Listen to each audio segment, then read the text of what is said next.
Boa noite, amigos e colegas aqui no Instagram. Hoje eu vou falar um pouquinho sobre uma pergunta muito frequente na clínica, vinda particularmente de pessoas que estão ingressando no percurso analítico, que é: a análise demora muito?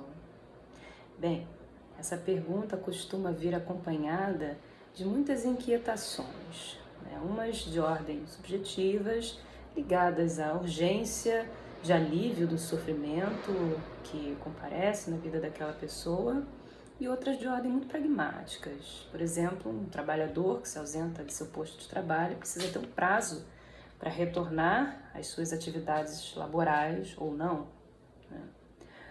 Outra questão bem pragmática é, por exemplo, o custeio do tratamento. Os planos de saúde costumam dar tantas sessões, né, ou um prazo para que esse tratamento se encerre e a pessoa fique boa, seja lá o que ficar bom signifique para essas corporações. Mas eu não vou fazer muito mistério, vou responder diretamente. Eu diria que sim, que a análise demora. Eu diria que não, que a análise não demora. E eu diria que talvez a análise demore. Explico o porquê. Eu diria que sim, se a gente tomar um percurso analítico a partir do paradigma médico, que vai fazer uma intervenção farmacológica a partir da história natural da doença, que tem uma marcação biológica, que vai falar sobre uma lesão, sobre uma disfunção, tem seu início, sua sintomatologia, seu desenvolvimento e seu desfecho.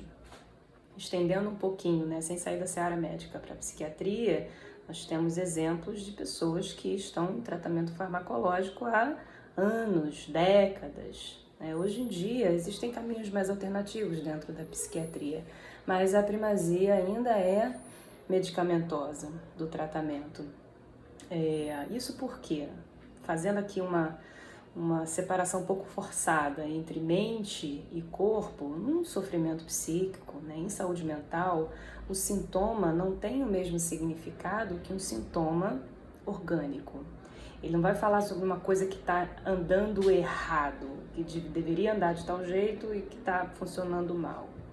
Ele vai falar sobre como esse sujeito, a forma que esse sujeito encontrou de estar no mundo. E muitas vezes o sintoma foi a melhor coisa que esse sujeito conseguiu.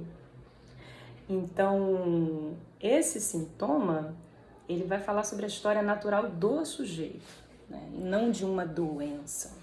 Vai falar sobre a história natural de um sofrimento e não de uma disfunção, de uma lesão orgânica, Mas eu também diria que não demora se a gente tomar, por exemplo, estatisticamente a expectativa de vida aqui no Brasil, que vai de 75 a 80 anos.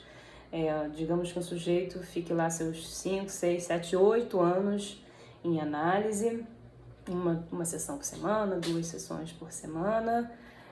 Não me parece um tempo muito grande se a gente olhar o todo da vida e o quanto esse sujeito consegue economizar de sofrimento e alcançar uma forma melhor de viver, que não seja pela via do sintoma, dentro da economia pulsional dele. E eu diria que talvez, a depender do caso. Tem uma resposta que Freud indica no texto Início do Tratamento, que é assim: eu não posso dizer quanto tempo vai durar, porque eu não sei o tamanho do seu passo. Se eu souber o tamanho do seu passo, eu posso calcular uma velocidade, mas ele mesmo assumia que isso não era uma resposta muito boa, era um tanto provisória.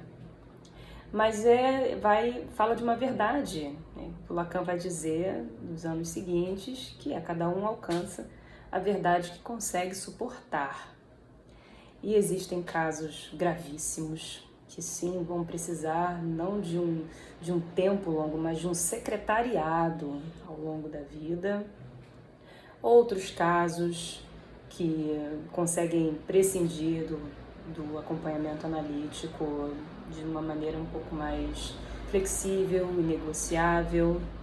Mas eu gosto muito de pensar na história das Mil e Uma Noites. Acho que ela responde muito melhor do que eu. Para quem conhece, para quem não conhece, de forma resumida, A história das Mil e Uma Noites fala sobre uma princesa, Sherazade, né? Daí vem Ali Baba, os 40 Ladrões, Aladim, a Lâmpada Maravilhosa, entre outras. A intervenção que Sherazade faz a partir de um decreto que Shahryar baixa lá no reino, tomado por um ódio cego, a partir de uma situação de traição que ele viveu, onde todas as noites ele se deitaria com uma virgem, na manhã seguinte ele mataria essa virgem. E Sherazade se voluntaria, ela diz lá que tinha um plano para ser uma dessas virgens. Shahryar fica muito lisonjeado, o pai da Sherazade fica muito preocupado, mas ela diz que tem um plano. E de noite ela conta histórias que falam sobre os antepassados de Shahryar, falam sobre os enigmas e mistérios daquela cultura. E essa história se desenvolve ao longo da noite, e quando chega no fim da noite, né, quando amanhece, Shahryar se vê ali num dilema, porque ele tem muita curiosidade de saber para onde vai essa história, como ela vai terminar, e ao mesmo tempo uma formação de compromisso, de matar Sherazade. Então ele resolve adiar para a próxima noite. E na noite seguinte, tudo acontece igual. Chega de manhã, ele fica muito curioso, adia, e na noite seguinte, na manhã seguinte, e assim passam-se 1001 noites. Shahryar se apaixona por Sherazade, Sherazade se apaixona por Shahryar, e os dois se casam e são felizes para sempre. Eu acho que essa história responde muito bem a essa pergunta, porque em análise, muito mais do que o tempo que ela dura, ela vai falar sobre a capacidade de adiar a morte. Daí voltamos a essa sessão, voltamos a esse ponto importante, daí o manejo especialmente trabalhado no amor, que é a transferência. Ok? Voltamos às demoras, voltamos aos depois e voltamos a essa longa história que demore o tempo que tiver que durar até a morte ter a hora dela de chegar. Ok? Boa noite. Até o próximo vídeo.